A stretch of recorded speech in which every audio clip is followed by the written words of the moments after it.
Kalau cuman kerja hanya sekedar kita mempunyai pendapatan, semua orang bisa.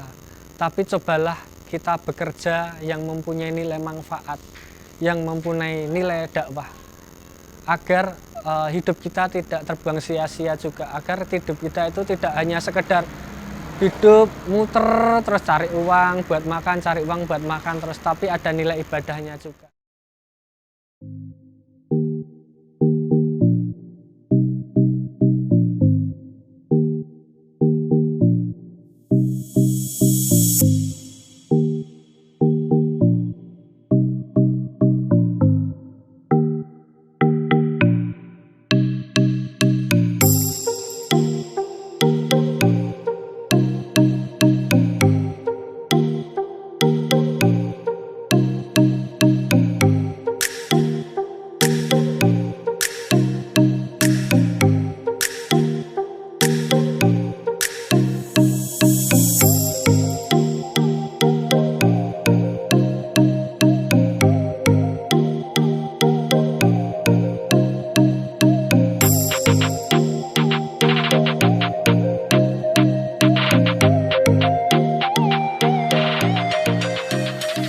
Selamat datang di Safa Islamic Preschool.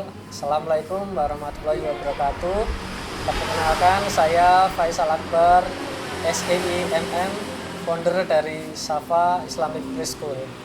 Safa Islamic Preschool didirikan pada 2015 bertujuan untuk mewadahi putra-putri Bapak Ibu yang menginginkan pendidikan Islam tapi menggunakan inspirasi Montessori. Safa tidak hanya mengajarkan pada praktek dalam kehidupan saja, tetapi juga menggunakan mengstimulasi 5 panca indera, motorik halus dan motorik kasar juga. Di samping itu juga Safa dalam pendidikan agama Islamnya tidak hanya mengacu kepada hafalan surat dan hadis juga hanya, tetapi mengimplementasikan ajaran agama Islam itu berdasarkan pada kehidupan kita sehari-hari juga, seperti sopan santun, hamdalah, bismillah, juga menghargai teman, bertoleransi, dan lain sebagainya. Awal mula saya sekolah itu memang saya di ekonomi. Jadi S1 saya ekonomi Islam, S2 saya ekonomi manajemen, konsentrasinya manajemen family business. Juga setelah itu saya setelah kuliah dulu mulai mencoba menjadi developer juga kecil-kecilan di kampung, beli sepetak tanah, kami potong-potong, kami jual, lama-lama kami beranikan untuk membangun. Setelah itu 1, 2, 3 rumah kami bangun, kami jual lagi. Namun di bisnis saya itu saya kok rasanya kurang sreg. Setelah itu saya mulai mencoba untuk membuat franchise. Franchise dulu namanya Musik ya. Musik itu franchise minuman kekinian tapi zaman dulu sekitar tahun 2006-2007an dulu. Itu intinya milkshake. Milkshake saya buat di situ, akhirnya juga ternyata bukan passion saya. Akhirnya di situ saya berpikir-pikir terus. Ternyata selama ini apa sih sebenarnya tujuan hidup kita itu? Apa hanya untuk mengumpulkan uang atau untuk apa? Ternyata tujuan hidup manusia ini di samping kita bekerja untuk mengumpulkan uang, tapi ada jiwa kita itu yang selalu kering. Jika kita tidak memikirkan ke orang lain, akhirnya jiwa saya yang selama ini saya cari-cari, saya mulai menemukan saya pengen mengabdi dan berdakwah di Islam juga dan di negara kita. Akhirnya saya berpikir kira-kira apa ya dunia yang bisa saya masuki di situ, tetapi di situ saya bisa mencari nafkah dan bisa beribadah juga. Akhirnya saya temukanlah pendidikan anak usia dini. Di sini saya mulai menemukan jati diri saya juga. Di samping saya bisa mencari nafkah, saya juga bisa berdakwah, bisa memberikan sedikit pembekalan terhadap guru-guru dan terhadap murid-murid kami.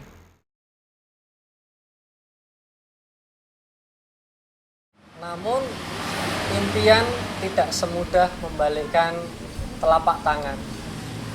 Awal mula 2015 saat Safa Islamic Preschool mulai merangkak berjalan selama 1-3 tahun, apapun dari kebutuhan Safa saya penuhi sendiri. Dari profesi jadi tukang kebun, juga administrasi, juga di dapur, juga jadi kepala sekolah, bahkan kadang-kadang menggantikan guru-guru untuk memandikan dan merawat anak juga di situ. Saat 3 tahun Safa mulai berkembang, kami semuanya saat-saat sudah mulai bisa menikmati dari hasil jerih payah Safa, ternyata qadarullah Safa ditimpa musibah, yaitu terkena pandemi COVID-19. Di sini di saat murid kami melimpah banyak, tiba-tiba banyak gejolak di sini sehingga murid kami hanya tinggal beberapa puluh orang saja. Di situ dengan ketidakseimbangannya Safa, murid sedikit, guru banyak, disitulah problematika Safa sudah mulai muncul dan terbentuk. Tapi kegigihan dari para leader-leader di Safa di bawah kepemimpinan lembaga Safa Islamic Preschool, kami semuanya mempunyai jalan tengah, yaitu apapun yang terjadi kita susah senang tetap bersama. Dan disitulah jiwa-jiwa militan kami sudah mulai bertumbuh, mana yang solid dan mana yang tidak. Di situ bisa terlihat. Akhirnya saya mempunyai gagasan bahwa begini bunda-bunda, apapun yang terjadi, seberapapun pemasukan kita, nanti silahkan kalian bagi. Lembaga itu nomor kesekian, yang penting bunda-bunda sekalian, silahkan semua uang SPP kalian kumpulkan dan kalian bagi rata. Akhirnya jiwa-jiwa militansi bunda-bundanya semuanya muncul dan mereka legowo semua. Alhamdulillah dari segi manajemen dan operasional kami tetap solid, tetap kuat. Di situ kami bahu-membahu mulai merangkak lagi dari nol menghadapi COVID-19 ini bersama-sama. Terlahirlah sistem inovasi belajar yang jarang kita lakukan, yang tidak pernah kita pikirkan selama ini, yaitu menggunakan sistem metode daring dan tetap mengindahkan inspiring Islamic Montessori-nya tetap ada di sini. Jadi dalam pembelajaran ini alhamdulillahnya juga ternyata apresiasi dari guru-guru dan apresiasi dari orang tua dan murid sendiri itu sangat mengapresiasi dengan baik sekali. Alhamdulillah dengan dedikasi para guru-guru di Safa membuahkan hasil manis, yaitu kepuasan dari wali murid dan murid, sehingga alhamdulillahnya lagi di tahun ajaran baru ini, baru mencapai 2 bulan ini, kondisi murid-murid di Safa sudah mulai bisa normal lagi. Ada satu kunci kepemimpinan yang harus kita pegang, janganlah jadikan karyawan kalian itu sebagai karyawan, tapi jadikanlah mereka itu teman bertumbuh dan teman berjuang. Insya Allah dengan mereka merasa saling memiliki organisasi kita, apapun yang terjadi mereka akan bertahan dan berjuang bersama-sama untuk kesejahteraan semuanya dan untuk kebaikan semuanya. Safa Islamic Preschool berdiri di Jalan Nitian Baru nomor 98 Umbul Harjo, Yogyakarta, dengan nomor telepon 0897 6677 8899. Bisa mendaftar di Safa Islamic Preschool ini kapan aja bisa, tapi selagi kuota belum terpenuhi. Dan insya Allah Safa ini 3 bulan sebelum tahun ajaran baru biasanya sudah waiting listnya sudah penuh banget. Jadi kalau untuk teman-teman yang penasaran dengan metode Safa, Inspiring Montessori Bernafaskan Islam. Penasaran seperti apa? Di sini nanti bisa buruan mendaftar atau bisa tanya-tanya di nomor HP tersebut. Safa melayani anak usia 2-6 tahun, usia 2 tahun sampai 3 tahun masuk di kelompok belajar A, dan usia 3-4 tahun masuk ke kelompok belajar B, sedangkan usia 4-5 masuk ke kelompok belajar Taman Kanak-kanak A, dan usia 5-6 masuk ke Taman Kanak-kanak B.